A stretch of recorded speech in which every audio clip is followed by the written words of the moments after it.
ওই যে বললাম, আমার ভালোবাসার মানুষের কারণে আমি বাবা মাকে সেভাবে ভালোবাসা দিতে পারি না। আমি অন্ধ ছিলাম ভালোবাসা।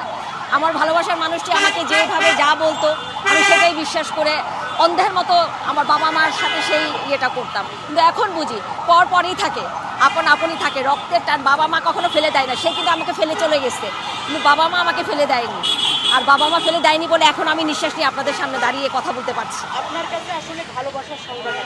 আমার কাছে ভালোবাসার সংজ্ঞা হলো যে মানে যাদের দ্বারা আমরা দুনিয়াতে এসেছি, নিজের অস্তিত্ব মানে সমস্ত কিছু, আমি মনে করবো যে সেই ভালোবাসাটা একমাত্র আমার বাবা মা পাওয়ার যোগ্য, অন্য কেউ না।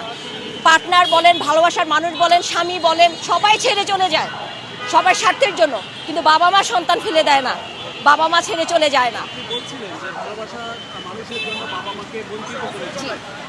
আসলে এখন কি উপলব্ধি করছেন যে বঞ্চিত হওয়াটা ভালোবাসা